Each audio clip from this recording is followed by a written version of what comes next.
ओम शांति। ओम शांति।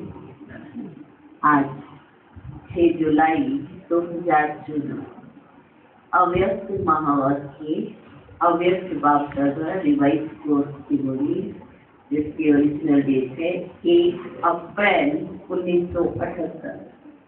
मुरली का सार: निरंतर योगी ही निरंतर साथी है। संगम पर योग युक्त जीवन, ज्ञान युक्त जीवन, और पूरे कल्प का साथ। आज मायाजीत विजयी रत्नों का विशेष संगठन है।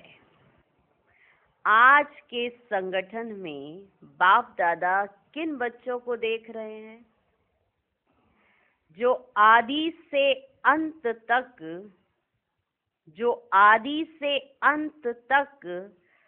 बाप दादा के सदा फेथफुल, जो आदि से अंत तक बाप दादा के सदा फेथफुल, सदा बाप के कदमों में कदम रखने वाले, सदा के सहयोगी और साथी हैं। ध्यान से सुनना मुरली को। हम सभी कहते हैं कि हम बाबा के साथ जाएं, साथ रहें। क्या हम जब से आए हैं आदि से अंत तक बाप दादा के फेथफुल, भगवान का हमारे पर विश्वास बना रहे, फेथफुल, हर कदम बाप की डायरेक्शन पर मान चलने वाले, सदा बाप के कदमों में कदम रखने वाले, सदा के सहयोगी और साथी हैं। हर समय बाप और सेवा में मगन रहने वाले, हर समय बाप और सेवा में मगन रहने वाले, सदा श्रेष्ठ मर्यादाओं की लकीर से संकल्प में भी बाहर ना निकलने वाले मर्यादा पुरुषोत्तम, सदा श्रेष्ठ मर्यादाओं की लकीर से, मर्यादाएं दी है ना बाबा ने मर्यादाएं निर्धारित की हैं। उस लकीर से एक होता है बाहर निकलना, एक है संकल्प से भी बाहर ना निकलना। संकल्प में भी बाहर ना निकलने वाले मर्यादा पुरुषोत्तम, ऐसे बच्चे जो सदा हर सेकंड, हर संकल्प में जन्म जन्म साथ रहते हैं। ऐसे बच्चे जो सदा हर सेकंड, हर संकल्प में जन्म जन्म साथ रहते हैं, जो अभी बाप से वायदा निभाते हैं, जो अभी बाप से वायदा निभाते हैं कि तुम्ही से बैठूं, तुम्ही से हर सेकंड, हर कर्म में साथ निभाऊं, तुम्ही से बैठूं, तुम्ही से हर सेकंड, हर कर्म में साथ निभाऊं। ऐसे वायदे को निभाने वाले सपूत बच्चों को बाप भी जन्म जन्मांतर साथी भव का वरदान अभी देते हैं, जो ऐसे वायदा निभाते हैं, संकल्प में भी और हर सेकंड में कर्म में साथ निभाते हैं। तो बाबा उन्हें जन्म जन्मांतर के लिए साथी भव का वरदान दे देते हैं। साकार बाप के साथ, साकार बाप के साथ भिन्न नाम रूप से पूज्य में भी साथी और पुजारीपन में भी साथी। नाम भले अलग हो लेकिन साथ, पूज्य पने में भी साथी और पुजारी पने में भी साथी। ज्ञानी तो आत्मा बनने में भी साथी और भक्त आत्मा बनने में भी साथी। ज्ञानी तो आत्मा बनने में भी साथी, भक्त आत्मा बनने में भी साथी। ऐसे सदा साथी का व तत्त्वम का वरदान ऐसी विशेष आत्माओं को अभी प्राप्त होता है। अभी, क्योंकि ऐसी आत्माएं वायदा निभाने में नंबर 1 होती है। जो वायदा किया वो पूरा करेंगे, और जो वायदा निभाता है तो बाप के साथ तो रहेगा ही। तो वो चाहे पूज्य पने का साथ हो या पुजारी पने का साथ हो, दोनों रूपों में साथी। यही साथ चाहिए ना, सारे कल्प का यही साथ चाहिए ना, या सिर्फ घर ही जाना है?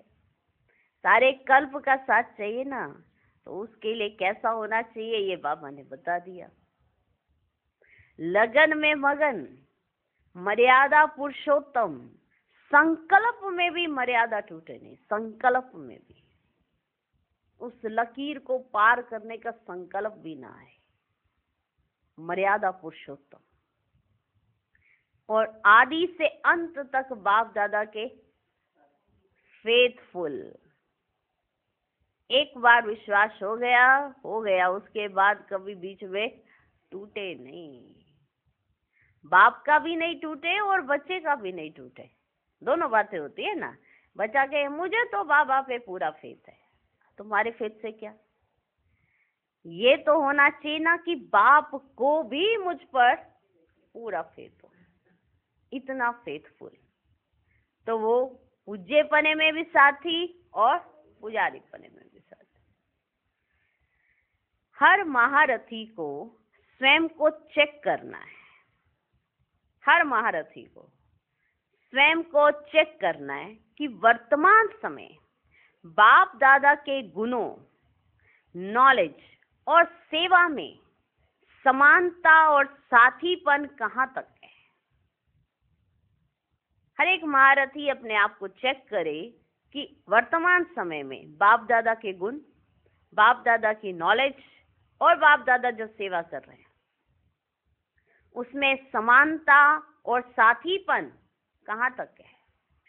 समानता ही समीपता को लाएगी। अगर समान बने हैं तो ही समीप रह सकते हैं, नहीं तो ऑटोमेटिक दूरी अनुभव होती है।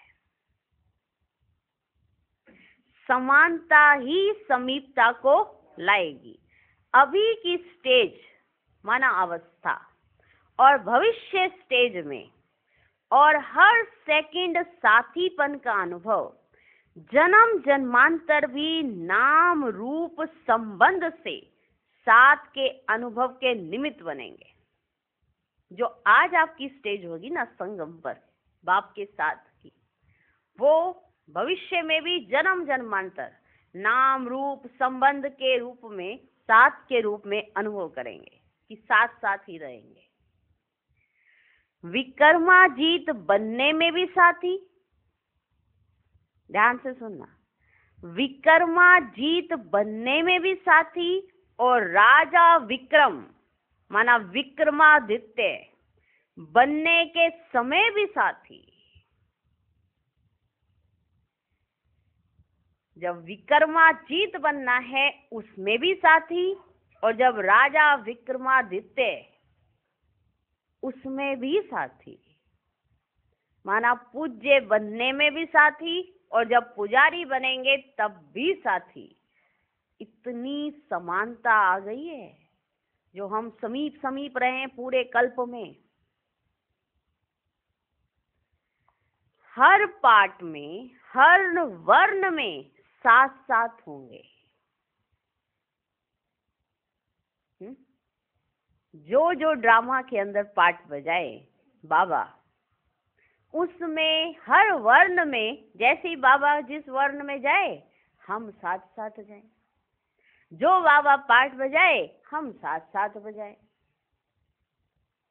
इतना साथी। इसका ही गायन है बच्चों। क्या यह गायन है?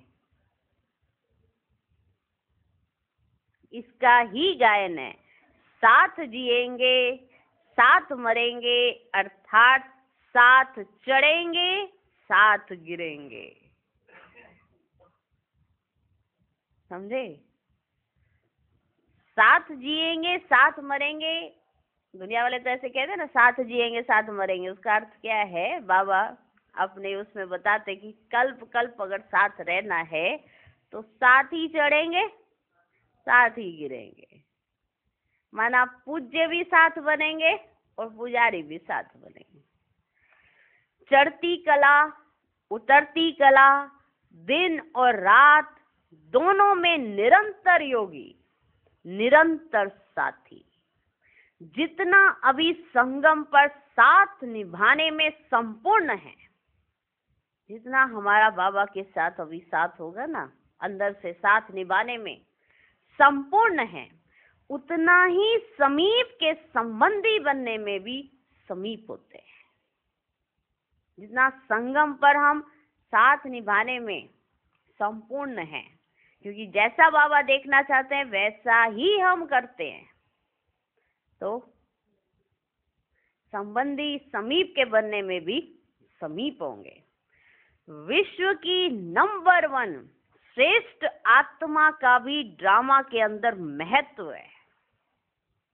ऐसे नंबर 1 आत्मा के सदा संबंध में रहने वाली आत्माओं का भी तो महत्व हो जाता है।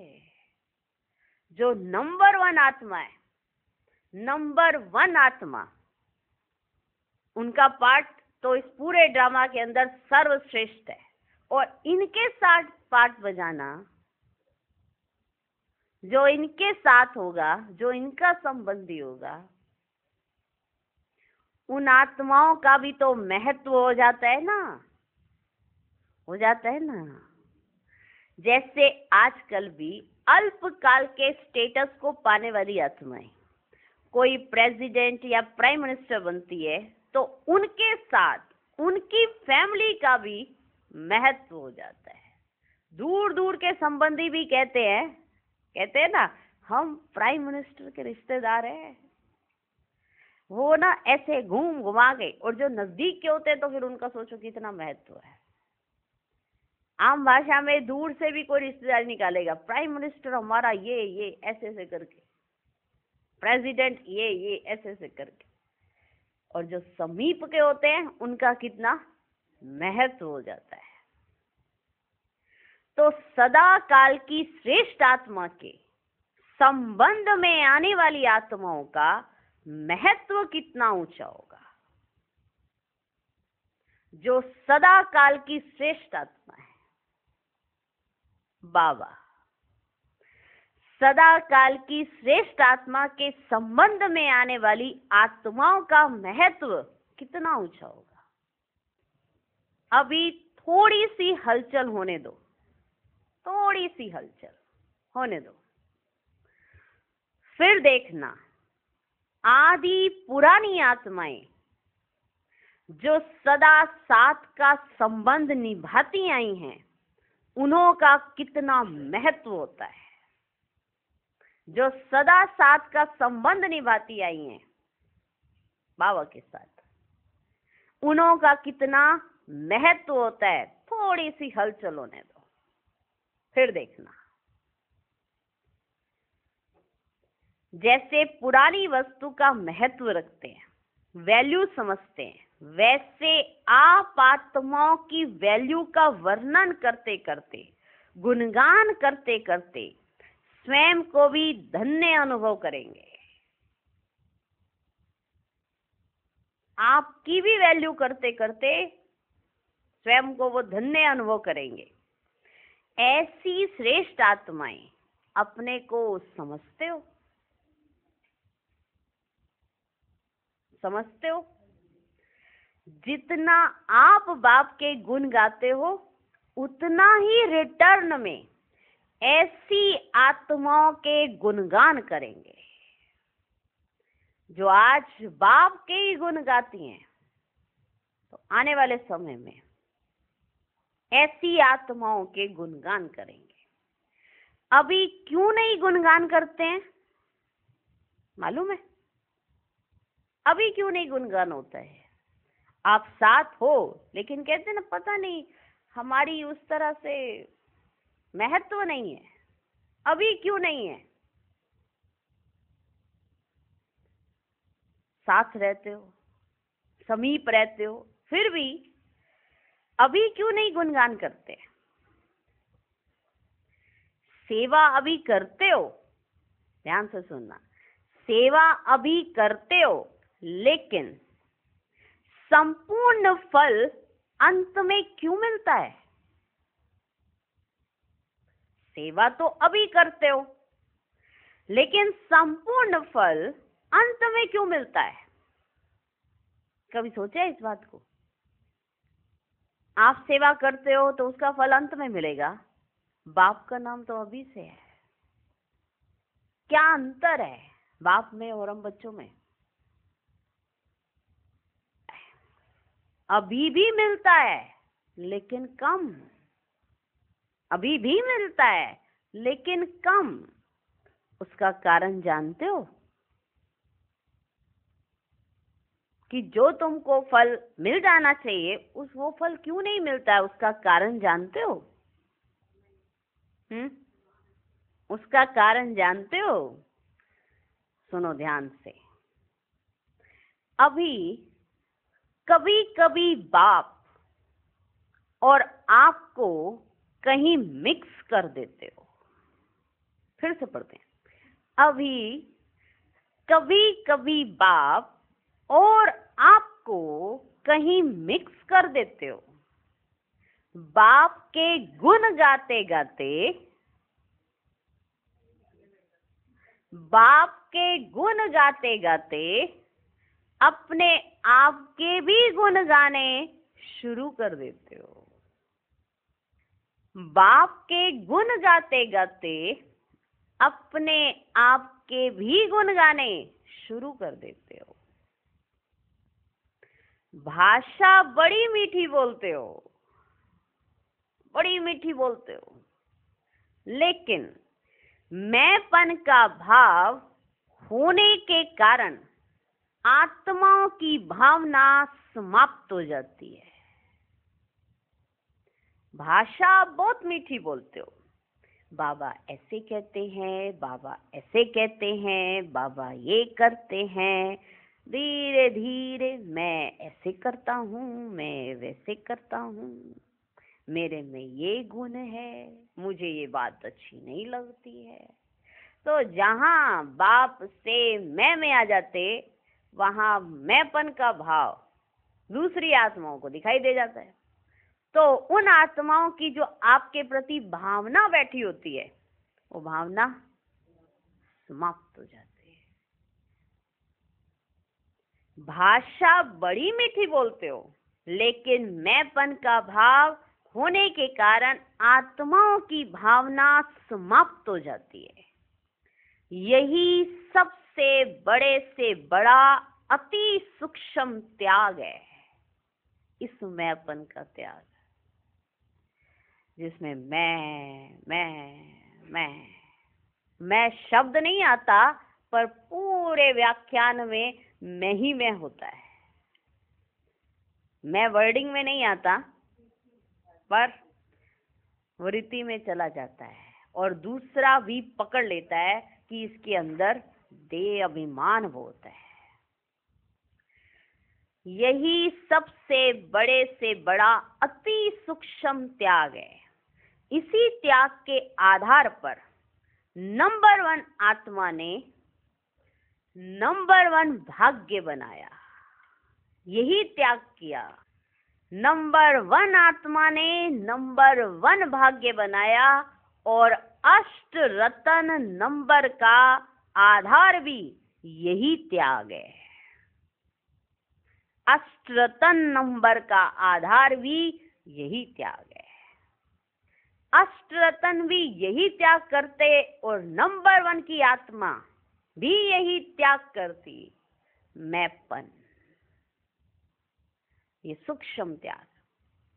हर सेकंड, हर संकल्प में बाबा बाबा याद रहे, मैंपन समाप्त हो जाए।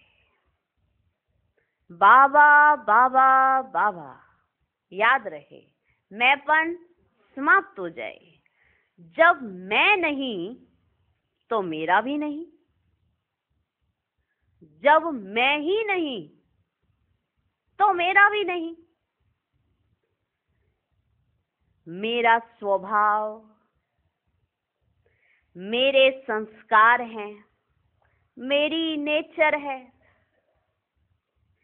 मेरा काम या ड्यूटी, मेरा नाम, मेरी शान, मैंपन में ये मेरा मेरा भी समाप्त हो जाता है। जहां मैं गया वहां ये वाले मेरे चले जाते हैं, जहां मैं जाता है। और यही मैं खत्म करना मेहनत का काम है। इस मैं को खत्म करने में मेहनत है, क्योंकि यही मैं आ जाती है। सब कुछ कर रहे हैं, जी तोड़ के मेहनत कर रहे हैं, सेवाएं करे जा रहे हैं, साथ में आ गई मैं। इतनी मेहनत करके, इतनी मशक्कत करके, इतना सब कुछ बनाया और बाबा का नाम ही नहीं है, मैं। और अगर कोई कहे हाँ आपको तो बाबा ने बनाया है ना, कमाल तो बाबा की है, साथ ही बोले पर मैंने भी तो थोड़ी मेहनत की है, तभी तो बाबा ने मुझे बनाया। साथ के साथ ही आ जाती है मैं। और ये इतनी फास्ट आएगी कि पता भी नहीं पड़ेगा कि मैं करके बकरी कब बन गए, और इसके वशीभूत हो जाते हैं। जहां मैं आई वहां मेरा साथ साथ आ जाता है। मेरा स्वभाव है ना, मेरा संस्कार ही ऐसा है, मेरे संस्कार ही ऐसे है, मेरी नेचर ही ऐसी है, मैं क्या करूं। ये मैं के साथ मेरा ऐसे आ जाता है। मेरा काम, मेरी duty, it's my responsibility, I am in charge, मैं इंचार्ज हूं। ये किसी पर इस तरह का रोब डालना, आई एम इन चार्ज, कितनी बड़ी मैं है। बाबा ने कभी नहीं कहा मैं इंचार्ज हूं, ये मेरी रिस्पॉन्सिबिलिटी है तुमको ठीक करना। और हम झट मैं। मेरा मान कहाँ है, रिगार्ड कहाँ हो रहा है मेरा? मेरी रिस्पेक्ट कहाँ है? कोई करा नहीं रहा, हाँ? कदर ही नहीं है। ये क्या है? मेरी। इसलिए बाबा कितनी निश्चिंतता से इनकी तारीफ करते हैं और बता रहा है कि बाप दादा देखो कितने कंबाइंड स्वरूप में है। कि बाबा ने कहा अभी योगी रहोगे तो इनके साथ ही माना मेरे साथ ही, क्योंकि सारे कल्प में बाप तो मिलने से रहा, ये बाप जरूर मिलेगा, लेकिन इस बाप के साथ भी आना इतनी आसान बात नहीं है। इनके साथ सर्व संबंध पूरे कल्प के अंदर हो, पहले जन्म से शुरुआत हो और अंत जन्म तक हो, इनके साथ रहें, बहुत बड़ी बात है, बहुत ही बड़ी बात है। उसके लिए बाबा ने बता दिया कि कैसी आत्मा होनी चाहिए वो। तो आज की मुरली में यही बताया गया है कि कैसी आत्मा होगी जो इनके साथ आएगी। उसमें क्या चीज की ऐसी, उसने कौन सा त्याग किया, अष्ट रत्नों ने ऐसा क्या त्याग कर दिया कि वो अष्ट रत्न बन गए और बाकी सब नंबरवार। यही सूक्ष्म मैंपन का त्याग। कभी उन्होंने मैं नहीं किया, कभी ये नहीं कहा मेरा संस्कार ऐसा है, मेरा स्वभाव ऐसा है, मेरी नेचर ऐसी है, मेरे को नाम मान शान चाहिए। ये मैं ही मेरापन लेकर आता है। मैंपन और मेरापन समाप्त हुआ, यही समानता और संपूर्णता है। इसी को खत्म करने की मेहनत है। मैंपन और मेरापन। कई समझते हैं कि ये तो लास्ट में ही खत्म होना है ना, जो ये समझते हैं ना ये लास्ट में ही खत्म होना है, वो कभी खत्म करने का पुरुषार्थ नहीं कर पाएंगे। जो बनना है आज के दिन बनना है। आपके पास आज ही की घड़ियां हैं, तो फिर लास्ट घड़ी कौन सी? क्या 10 साल आपने देख रखे हैं? क्या आने वाले 10 साल आपने देख चुके हैं? जब नहीं पता कि 10 दिन भी आपके पास है, तो फिर 10 सालों की प्लानिंग कहां से कर सकते हो? फिर तो हर घड़ी अंतिम घड़ी ही है। तो आज देखो, है इतनी समानता जो हम संपूर्णता को प्राप्त करें और सदा के बाप दादा के साथी बने। स्वप्न में भी मैंपन ना हो। स्वप्न में भी सोचो, सारे दिन में कितनी प्रैक्टिस होगी उस आत्मा की कि सपने में भी मैंपन नहीं आ रहा। स्वप्न में भी मैंपन ना हो, इसको कहा जाता है अश्वमेघ यज्ञ में मैंपन के अश्व को स्वाहा करना। मैंपन के अश्व को स्वाहा करना, यही अंतिम आहुति है। और इसी के आधार पर ही अंतिम विजय के नगाड़े बजेंगे। इसी मैंपन के त्याग पर अंतिम विजय के नगाड़े बजेंगे। संगठन रूप में इस अंतिम आहुति का दिल से आवाज फैलाओ। फिर ये पांचों तत्व सदा सब प्रकार की सफलताओं की माला पहनाएंगे। अब तक तो तत्व भी सेवा में कहीं कहीं विघ्न रूप बनते हैं। तत्व भी सेवा में कहीं कहीं विघ्न रूप बन जाते हैं, लेकिन स्वाहा की आहुति देने से आरती उतारेंगे। कौन? तत्व। खुशी के बाजे बजाएंगे। सब आत्माएं अपनी बहुत काल की इच्छाओं की प्राप्ति करते हुए महिमा के घुंघरू पे नाचेंगी। आपकी महिमा गाएंगी कि आपने उनकी प्राप्तियां पूरी कर दी, जो उनको चाहिए था वो उनको दे दिया। महिमा के घुंघरू पे नाचेंगी। तब तो अंतिम भक्ति के संस्कार मर्ज होंगे। ऐसी भक्त आत्माओं को भक्तपन का वरदान भी अभी ही आप इष्ट देव आत्मा द्वारा मिलेगा। कोई को भक्त तू आत्मा का वरदान, कोई को आत्म ज्ञानी भव का वरदान। ये किसके द्वारा मिलेगा? आप इष्ट देव आत्माओं के द्वारा। सर्व आत्माओं को अभी वरदानी बन वरदान देंगे।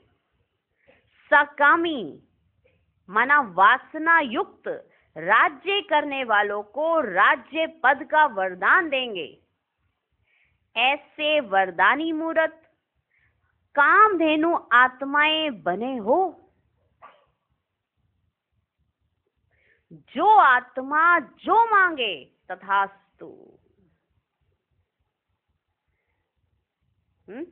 वो दिखाते हैं ना, कोई मांगता है कोई भी वरदान, मुझे वरदान चाहिए, वो पहले देखते हैं, अरे ये वरदान से ये गड़बड़ हो जाएगी, कोई बात नहीं, ये मांग रहा है तथास्तु, तुम्हें दिया क्या? वरदान। तो भविष्य में जब भी आपसे कोई मिले तो आप उसे वरदान दे सको, तथास्तु। सुख शांति पवित्रता जो जो जो मांगे ऐसे कर सको।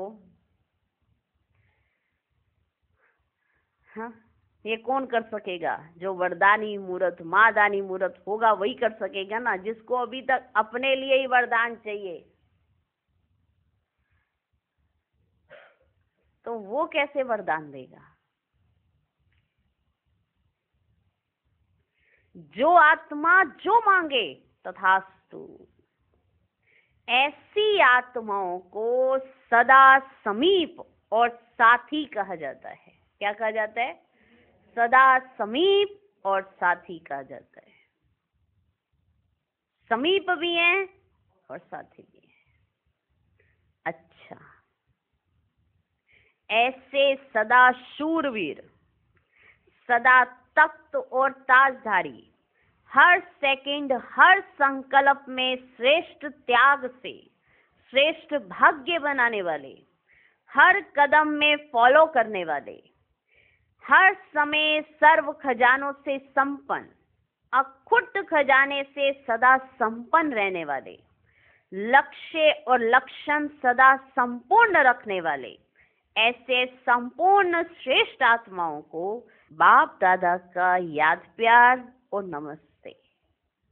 हम रूहानी बच्चों की भी रूहानी बाप दादा को नमस्ते नमस्ते नमस्ते। Good morning, good morning, good morning. दादी दीदी से मुलाकात। दादी प्रकाशमणि दादी, दीदी मनमोहिनी दीदी, उनसे बाप दादा बात कर रहे हैं। बाबा ने क्या कहा? भविष्य का प्लान बनाना है, उसके लिए संगठन इकट्ठा किया है।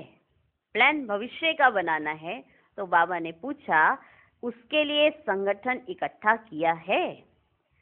क्या प्लान बनाएंगे? जो भी किया है वह तो बहुत अच्छा किया, और अभी जो करेंगे वह भी अच्छा। कोई भी प्रोग्राम व प्लान की सफलता का आधार क्या होता है? रिवायजी रीति भी किसी कार्य की सफलता का आधार क्या होता है? माना किसी रिवाइज के हिसाब से पूछा भी जाए तो कोई भी प्रोग्राम किया जाता है, उसकी सफलता का आधार क्या होता है? कोई भी प्रोग्राम को सफल बनाना चाहते हो तो क्या सोचते हो? मान लो कोई विशेष मेला करना है, कोई प्रदर्शनी करनी है, कोई बहुत बड़ा प्रोग्राम करना है, तो क्या सोचते हो उस समय? कैसे इस प्लान को माना सक्सेसफुल बनाया जाए, कैसे सबका अटेंशन जाए, उसके लिए क्या करते हो? क्या सोचते हो? अभी जो कॉन्फ्रेंस की, तो उसकी विशेष सफलता का आधार विशेष व्यक्ति की पर्सनैलिटी का रहता है, जिसको बुलाया जाता है।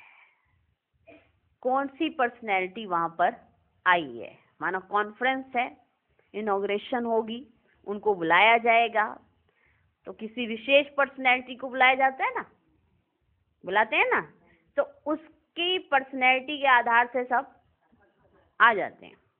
ठीक है, ठीक। जैसी पर्सनैलिटी वाला आएगा वैसा आवाज बुलंद होगा।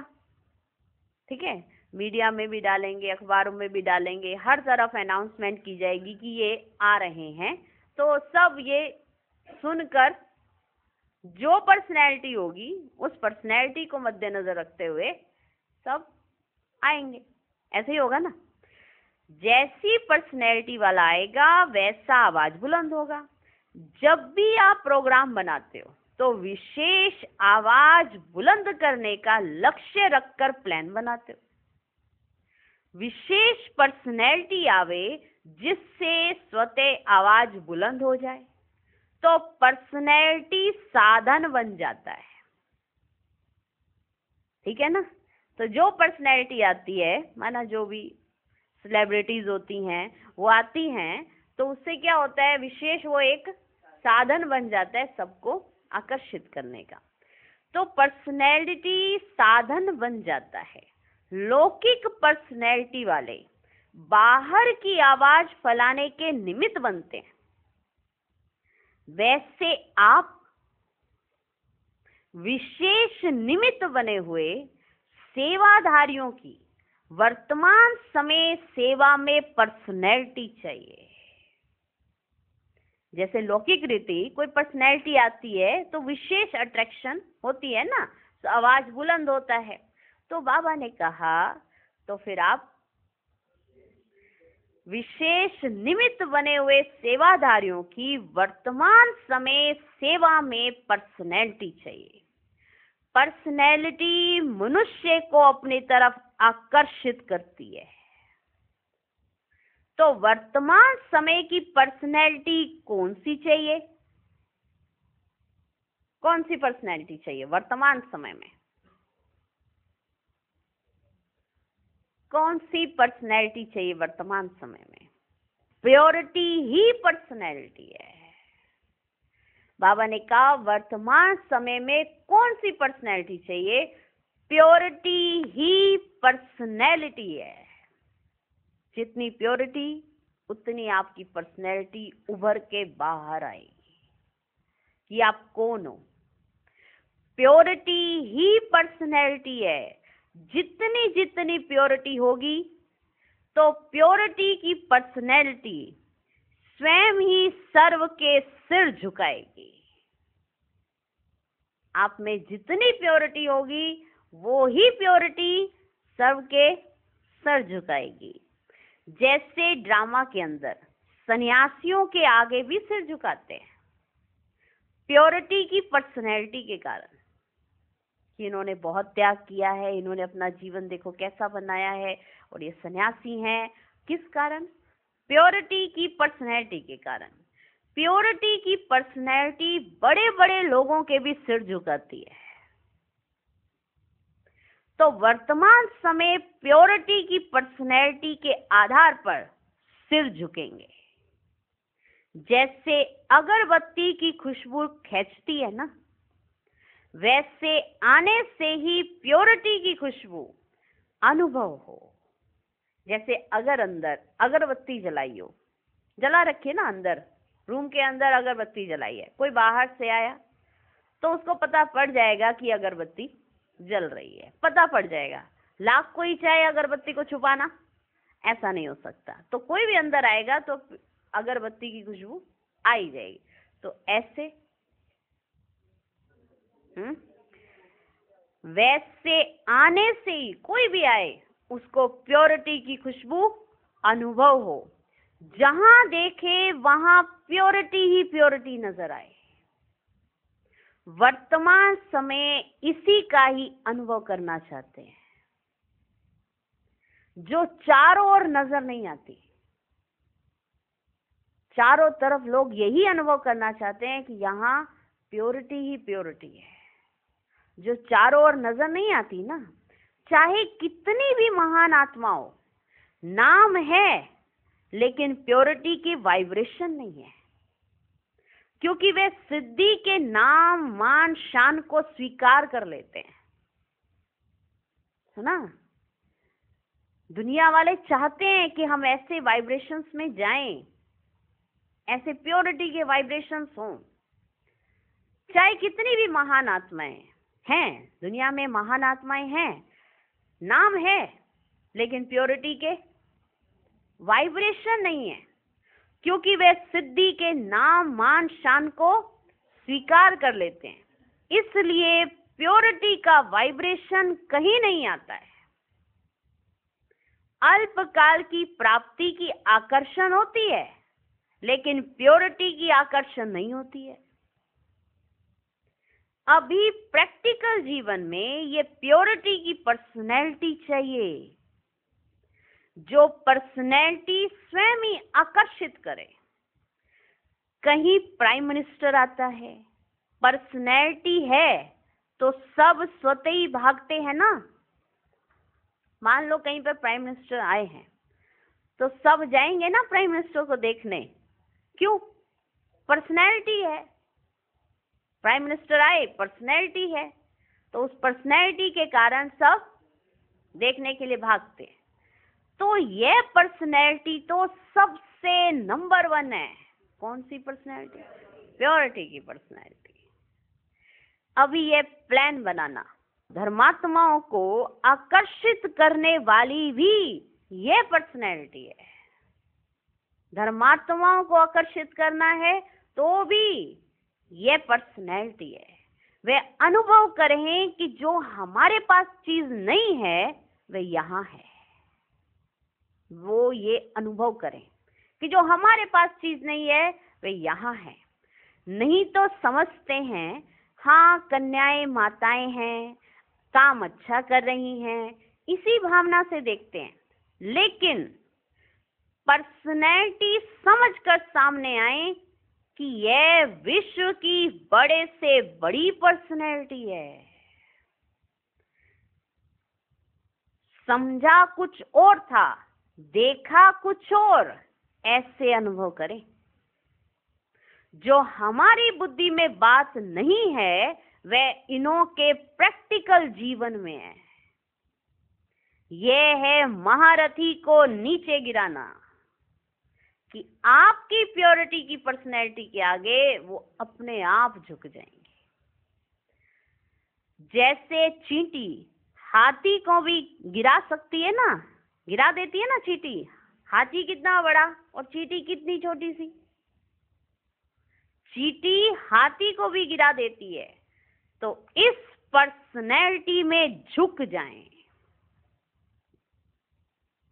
अभी स्वयं का स्वरूप सर्व प्राप्तियों के चुंबक का स्वरूप चाहिए, जो स्वयं ही सब आकर्षित हो। जहां देखें, जिसको देखें, प्राप्ति का अनुभव हो। तो प्राप्ति ही चुंबक है और सर्व प्राप्ति स्वरूप ही चुंबक है। अभी मेहनत, एनर्जी और मनी भी लगानी पड़ती है। फिर ये दोनों का काम ये प्योरिटी की पर्सनैलिटी ही करेगी। अभी मेहनत भी करनी पड़ती, एनर्जी भी लगानी पड़ती है, मनी भी लगानी पड़ती है। तो फिर उसके बाद ये सब काम प्योरिटी की पर्सनैलिटी करेगी। अभी वाइब्रेशन नहीं बदले हैं, अभी भी भिन्न नजर से देखते हैं। अभी अपने वाइब्रेशन द्वारा जो हैं, जैसे हैं, वैसे नजर से देखने का वाइब्रेशन फैलाओ और अपनी वरदानी महादानी वृत्ति से वाइब्रेशन और वायुमंडल को परिवर्तन करो। अभी तक बेचारे तड़पते हुए ढूंढते रहते हैं कि कहां जावें। प्यासी आत्माओं को अभी सागर व नदियों के सही स्थान का परिचय नहीं मिला है, इसलिए ढूंढते ज्यादा हैं। क्योंकि उनको ना सागर का परिचय मिला, ना नदियों का परिचय मिला जहां पर आकर वो पावन हो सके। इसलिए वो ढूंढते ही रहते हैं, ढूंढते ही रहते हैं। ये सागर और नदियां कौन सी सागर और नदियां हैं जिसमें स्नान करने से पावन हो जाएंगे? बाप की याद में डूबेंगे तो पावन हो जाएंगे। हाँ, तभी पावन। इसीलिए तो गायन है ना, नदियों में स्नान करने से पावन हो जाएंगे। लेकिन वो कौन सा स्थान है, कौन सा परिचय है, इसलिए वो ढूंढते ज्यादा हैं। तो अपने लाइट हाउस स्वरूप से मंजिल का रास्ता दिखाओ। क्योंकि चारों तरफ अंधेरा है, तो आप लाइट हाउस बन जाओ, तो जो भी भटकने वाले हैं उनको मंजिल का रास्ता दिखाई देने लगेगा। अच्छा, जानकी दादी से बाबा ने क्या कहा? लंदन में भी धर्म आत्माओं का चांस है। जो भी चांस लो, उसमें रूहानियत की आकर्षण का दृश्य जरूर हो। जैसे तीर्थ स्थान पर शांति कुंड या गति सदगति के कुंड बनाते हैं ना, तो ऐसे समझें कि सर्व प्राप्ति का कुंड यही है। न्यारापन अनुभव हो, साधारणता हो, लेकिन शक्तिशाली हो, और ये सत्यता महसूस हो। ऐसी स्टेज लेते लेते विश्व का राज्य भी ले लेंगे। अभी तो सिर्फ प्रोग्राम का निमंत्रण देते हैं। फिर जैसे जड़ चित्रों को आंखों और सिर पर उठाते हैं ना, वैसे आप सबको उस नजर से कहां बिठावें, क्या करें, कुछ सूझेगा ही नहीं। महिमा में क्या बोले क्या ना बोले, यह सूझेगा ही नहीं। संगठन करना अच्छा है, संगठन से भी उमंग उत्साह बढ़ता है। अच्छा, तो दादी जानकी से बाबा ने कहा, जो आप सबने सुना, कि कैसा प्रोग्राम बनाओ। और देखो आप कौन हो, और आने वाले समय में सबको पता तो पड़ेगा। उनको सूझेगा ही नहीं क्या करे क्या ना करे, कहाँ बिठाएं, कैसे बिठाएं, कौन सा आसन लाएं, क्या करें। तो संगठन करना अच्छा है, और संगठन में उमंग उत्साह हो और भी अच्छा है।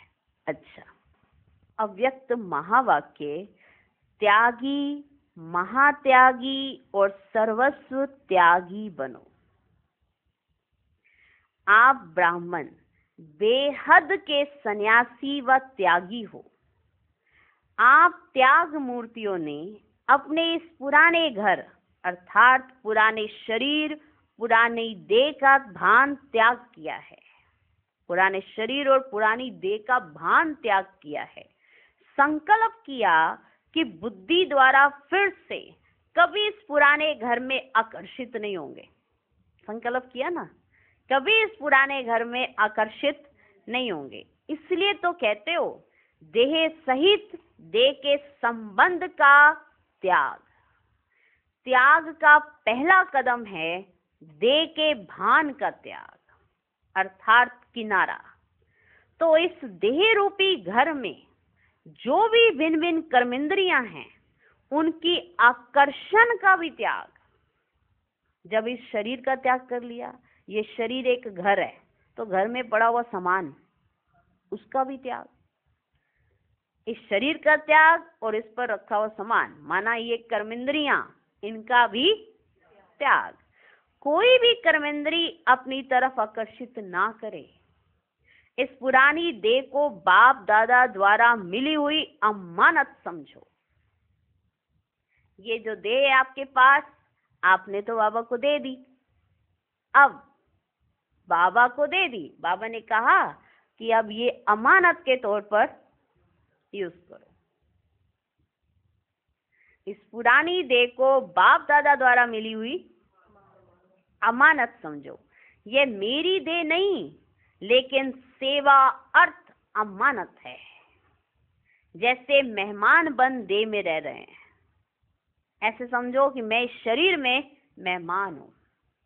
मेहमान बन देह में रह रहे हैं, तो मेरेपन का त्याग कर मेहमान समझ इसे महान कार्य में लगाओ। इस शरीर का प्रयोग महान कार्य में होना चाहिए। जब देह के भान का त्याग हो जाता है, तो दूसरा है देह के संबंध का त्याग। अब दूसरी बात आती है देह के संबंध का त्याग, सर्व संबंध का त्याग। जब देह का भान छूट जाता है, तो आत्मा देही व मालिक बन मन और तन से सदा हर्षित रहती है। अगर आपने अपने देह का भान छोड़ दिया, भूल गए कि आपकी ये अमानत के तौर पर सेवा अर्थ आपको मिली हुई है, अमानत है बाबा की दी हुई, सेवा अर्थ मिली हुई है, तो आप सदा मन और तन से सदा हर्षित रहते हो। कभी मन से व चेहरे से उदास नहीं हो सकते, क्योंकि ये देह आपकी नहीं है, देह के सर्व संबंधी आपके नहीं हैं, तो कभी आप उदास नहीं हो सकते। उदास होना ये दासपन की निशानी है। जो बनेगा दास वो ही रहेगा उदास, जो रहेगा उदास वही बनेगा दास। उदास होना ये दासपन की निशानी है। देह के साथ लौकिक तथा अलौकिक संबंध में महात्यागी अर्थात नष्टोमुआ बनो। देह के साथ चाहे ये लौकिक संबंध हो चाहे अलौकिक, क्योंकि लौकिक तो छोड़ाते हैं, अलौकिक में रिश्ते नाते बन जाते हैं। सही में ऐसा ही होता है। लौकिक में माँ बाप मित्र संबंधियों को छोड़कर आ गए, और अलौकिक में भाई बहनों से ऐसा संबंध जुट गया, तू मेरा भाई है। इसमें विशेष क्या बात है कहने की, तू मेरा भाई है,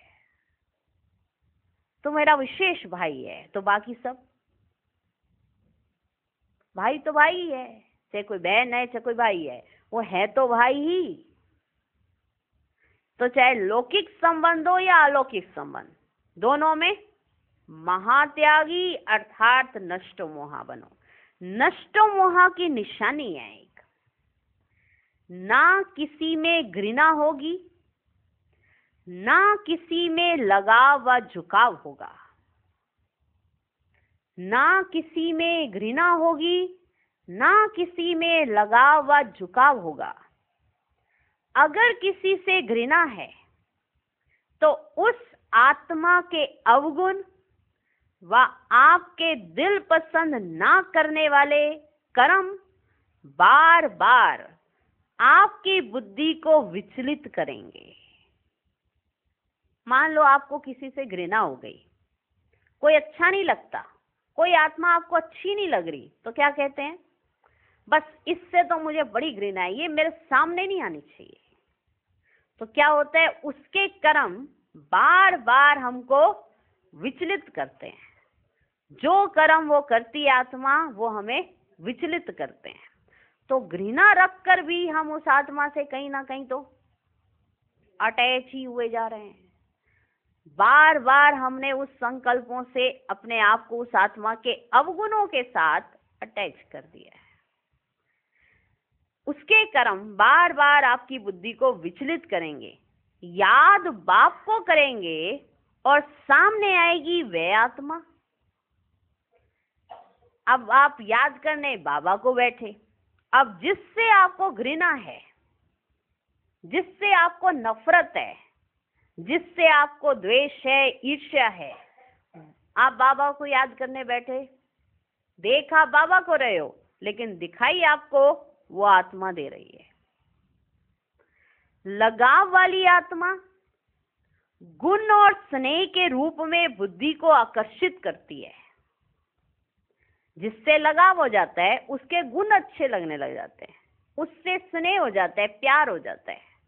तो आप फिर बाबा को याद करने बैठे तो फिर वो दूसरी आत्मा आ गई जिससे आपका स्नेह हो गया। और घृणा वाली आत्मा स्वार्थ की पूर्ति ना होने के कारण स्वार्थ बुद्धि को विचलित करता है। स्वार्थ में भी बुद्धि विचलित हो जाती है क्योंकि पूर्ति नहीं हुई उससे। घृणा आ रही है आपको उससे, आपको अच्छी नहीं लगती वो आत्मा, देखना पसंद नहीं आता, तो भी तो आपकी बुद्धि विचलित हो गई, तो भी आप बाबा को याद नहीं कर सकते। तो इस कर्म के बंधन का भी त्याग करो। ना स्नेह ना घृणा। या तो बहुत ज्यादा स्नेह हो जाता है किसी से, टू मच, बाबा को याद करने बैठे और याद आ रहा है वो आत्मा क्या कर रही होगी, कैसी होगी। हाँ, देखो बाबा ने कितना अच्छा गुण भरा है, पर कुछ भी है उसके अंदर क्वालिटी तो है, उससे आकर्षित होते रहे। अब जिससे नफरत है, जिससे घृणा है, सत्यानाश हो इसका, ये हो जाए इसके साथ, इसका बेड़ा गर्क हो जाए, कहीं इसको ठोर ना मिले, ओ बाबा इसका अकल्याण हो, ये मेरा दुश्मन है, हाँ? इसको आप सजा दो, तो भी बुद्धि उसी आत्मा के साथ जुड़ी रही, बाबा के साथ थोड़ा जुड़ी। तो ना तो किसी से घृणा करनी है, ना ही टू मच किसी के स्नेह में फंसना है कि किसी के गुण आकर्षित करने लगे। सब बातों में याद किसको रखना है? बाबा को। ब्राह्मण बनना अर्थात विकल्पों और विकर्मों का त्याग करना। ये सब बुराइयां जो ये हैं, टू मच किसी से घृणा करना, टू मच किसी के स्नेह में चले जाना, ये क्या है? विक्रम ही है ना। ब्राह्मण बनकर ये विक्रम कर रहे हैं हम, जबकि ब्राह्मण बने बाप के बने, लेकिन बाप के बनने के बाद ऐसे ऐसे विकल्पों में चले जाना या विक्रम करना, फिर काय के ब्राह्मण? विकल्पों और विकर्मों का त्याग करना माना ब्राह्मण बनना। ब्राह्मण साधारण कर्म भी नहीं कर सकते, विक्रम की तो बात ही नहीं है। कहीं सोचते हैं ना ब्राह्मण बने हिसाब किताब चुकतू करने के लिए, कुछ होता है हिसाब किताब चुकतू हो रहा है, नहीं नहीं, ऐसी बात नहीं है। अगर विक्रम करके हमारा हिसाब किताब चुकतू हो रहा है तो विक्रम बन रहे हैं, कट नहीं रहे हैं, ये पता होना चाहिए हमको। पता है, अगर साधारण हो गए तो ब्राह्मण नहीं है, और साधारण होके ही तो विक्रम करते हैं, उस समय हम ब्राह्मण थोड़ा है, उस समय हम ब्राह्मण हैं। तो फिर इसलिए हमारा सब कुछ कम होता जाता है। इसे बाबा कहते हैं ना, कमाई सारी चट होती जाती है। ये किसी से घृणा करना, किसी से टू मच स्नेह करना, और किसी टू मच स्नेह में बाप को भूल जाना, किसी के साथ घृणा करने में फिर बाप को भूल जाना, नफरत करना किसी से, वो भी बाबा को पसंद नहीं है। बाबा को ये बिल्कुल पसंद नहीं है कोई बच्चे किसी से नफरत करें या कोई घृणा करे या ईर्ष्या द्वेष इनके चक्कर में फंसे। इसमें भी बाबा को नष्टो मोहा स्थिति चाहिए बच्चों की। ब्राह्मण साधारण कर्म भी नहीं कर सकते, विकर्म की तो बात ही नहीं है। तो कर्मेंद्रियों का जो कर्म के साथ संबंध है, उस कर्म के हिसाब से विकर्म का त्याग। ये कर्मेंद्रियां विकर्म करने में यूज होती है ना, उस कर्म के हिसाब से विकर्म का त्याग। विकर्म के त्याग बिना सुकर्मी व विकर्माजीत नहीं बन सकते। इसलिए व्यर्थ का भी त्याग, क्योंकि व्यर्थ बोल भी समर्थ बनने नहीं देंगे। व्यर्थ का भी त्याग। अगर आपने कुछ ऐसा उल्टा पुल्टा बोल दिया कि हम तो ऐसे ही कर रहे थे, हम तो मजाक कर रहे थे, अगर आपने अपने मुख से कुछ उल्टा पुल्टा भी बोला तो भी आप साधारण नहीं हो, ब्राह्मण नहीं हो उस समय। तो वो आपके विकर्मों का खाता ही जमा कराता है, तो वो विकर्मों का खाता ही बनता जाता है। पहले कटे नहीं, दूसरे बन गए, क्योंकि साधारण होके ऐसे कर्म किए। इसलिए व्यर्थ का भी त्याग, क्योंकि व्यर्थ बोल भी समर्थ बनने नहीं देंगे। अगर विकर्म नहीं किया लेकिन व्यर्थ कर्म भी किया, चलो कोई विकर्म नहीं किया, लेकिन अगर व्यर्थ कर्म भी किया तो वर्तमान और भविष्य जमा नहीं होगा। क्या कहते हैं, हमने तो विकर्म नहीं किया, पर व्यर्थ कर्म भी किया अगर, तो वो भी वर्तमान और भविष्य में जमा नहीं होगा। त्याग का अर्थ है जिस चीज को व बात को छोड़ दिया, अपनेपन से किनारा कर लिया, तो उससे अपना अधिकार समाप्त हुआ। उसको कहते त्याग करना। अब इस चीज को मैंने छोड़ दिया इसको, अब इसके ऊपर मेरा कोई अधिकार नहीं है, क्योंकि मैंने इसको छोड़ दिया। हम एक तरफ कहे मैंने इसे छोड़ दिया और फिर से अधिकार रख के उसको कोई यहाँ रखे तो फिर मैं यहाँ रख दूं, यहाँ रखे तो फिर, इसका मतलब मैं इसके ऊपर अपना अधिकार जमा रही हूं। त्याग का अर्थ ही है जिस चीज को, जिस बात को छोड़ दिया, अपनेपन से किनारा कर लिया, तो उससे अपना अधिकार समाप्त हुआ। जिसके प्रति त्याग किया वह वस्तु उसकी हो गई। आपने जिसको ये चीज दे दी, देने के बाद, मानो गिफ्ट करते हैं ना, अब मान लो हमने किसी को गिफ्ट किया और फिर अगले दिन कह दिया वापस करो। जब किसी को गिफ्ट दिया जाता है तो उससे धन तो नहीं लिया जाता, ये गिफ्ट होता है। अब वो जब गिफ्ट दिया जिसको, वो गिफ्ट उसी का हो गया। ये तो रूल है, उसी का हो गया ना, हुआ कि नहीं। अब फिर आप उस पर जताओ कि मैंने तेरे को गिफ्ट दिया था, वो मेरा है, उसे क्या कहेंगे? जिसके प्रति त्याग किया वे वस्तु उसकी हो गई, उसका फिर संकल्प भी नहीं कर सकते, क्योंकि त्याग की हुई बात, संकल्प द्वारा प्रतिज्ञा की हुई बात फिर से वापस नहीं ले सकते हैं।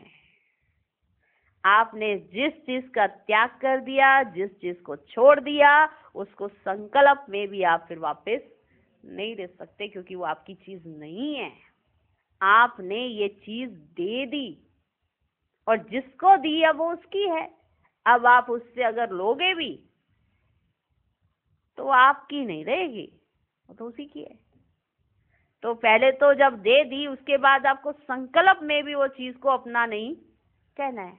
तो जब आप कहते हो नष्टो मोहा, किसी से घृणा हो जाती, किसी से स्नेह हो जाता, कैसे? जब आपकी देह ही आपकी नहीं है, आपके देह के सर्व संबंधी आपके नहीं है, तो लौकिक और अलौकिक सब चीजें आपकी कैसे हो सकती हैं जब आपने वो बाबा को दे दी। अच्छा, आज का वरदान,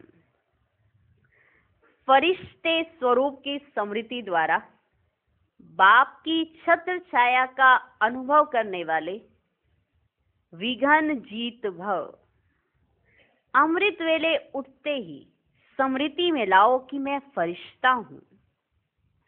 ब्रह्मा बाप को यही दिल पसंद गिफ्ट दो, तो रोज अमृत वेले बाप दादा आपको अपनी बाहों में समा लेंगे। अनुभव करेंगे कि बाबा की बाहों में अतीन्द्रिय सुख में झूल रहे हैं। जो फरिश्ते स्वरूप की स्मृति में रहेंगे, उनके सामने कोई परिस्थिति व विघ्न आएगा भी तो बाप उनके लिए छत्र छाया बन जाएंगे। तो बाप की छत्र छाया व प्यार का अनुभव करते विघ्न जीत बनो। आज का स्लोगन, सुख स्वरूप आत्मा स्वस्थिति से परिस्थिति पर सहज विजय प्राप्त कर लेती है। ओम शांति।